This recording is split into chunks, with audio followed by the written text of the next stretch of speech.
membahas mengenai hutang piutang.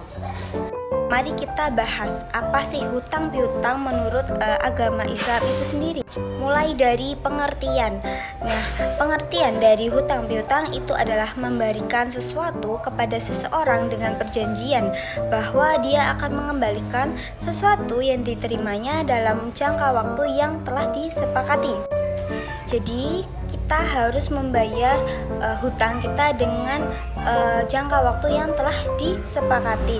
Jangan mau mundur-mundur waktu atau mengulur-ngulur waktu untuk membayar hutang. Ketika kita punya uang untuk membayar hutang, kita harus mendahulukan untuk membayar hutang tersebut. Selanjutnya, hukum hutang piutang ada 3. Baik, jadi dasar hukum dari hutang piutang itu sendiri adalah boleh atau mubah. Boleh hukumnya kita meminjamkan bantuan atau meminjamkan uang kepada orang yang sedang membutuhkan. Yang kedua itu wajib. Hukum hutang piutang menjadi wajib itu ketika ada seseorang yang taruhannya nyawa, ketika kita tidak meminjamkan uang atau meminjamkan benda atau meminjamkan hal apapun, itu bisa bertaruh nyawa. Seperti ketika orang tersebut harus menebus obatnya di rumah sakit atau di apotik, ketika dia tidak punya uang, sudah sakit berat, kita hukumnya wajib untuk meminjamkan uang kepada orang tersebut karena berdampak negatif atau berdampak buruk ketika kita tidak meminjamkannya. Yang ketiga, hutang piutang menjadi haram apabila kita meminjamkan uang untuk melakukan hal-hal yang haram, seperti kita meminjamkan uang untuk orang tersebut membeli barang haram seperti khamar atau untuk berjudi, itu hukumnya haram.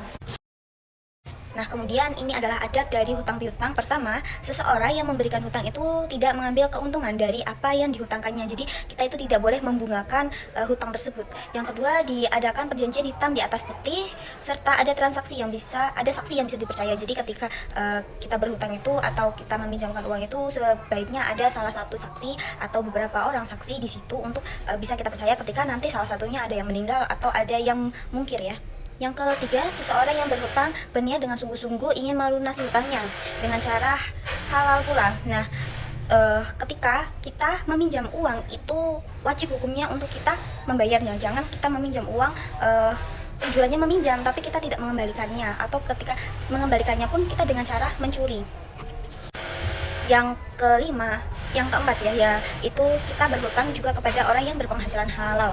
Jangan kita mengerti orang tersebut kerjanya tidak halal tapi kita meminjam atau berhutang kepada mereka. Itu tidak boleh.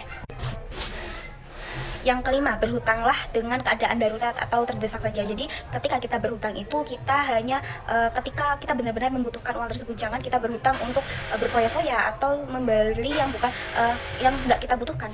Kemudian hikmah dari hutang piutang. Yang pertama itu bagi orang yang berpiutang. Nah, ketika kita menjadi orang yang menghutangkan itu, kita rasanya sangat senang sekali ya. Kita bisa membantu, kita bisa mengerti bahwa banyak sekali orang yang sangat membutuhkan, banyak sekali orang yang keadaannya itu di bawah kita. Kita bisa melatih diri kita itu untuk lebih bersyukur terhadap diri kita, atau kita lebih memahami hidup ya. Yang kedua itu bagi yang hutang. Jadi kalau bagi yang berhutang itu kita bisa mengerti bahwa di dunia ini juga masih ada orang baik, kita bisa terbantu oleh orang tersebut, kita juga bisa bersyukur karena kita sudah dibantu oleh orang tersebut. Ya, hikmahnya itu seperti itu. Itu saja yang dapat saya sampaikan pada pembelajaran pagi hari ini. Kurang lebihnya saya mohon maaf. Wassalamualaikum warahmatullahi wabarakatuh.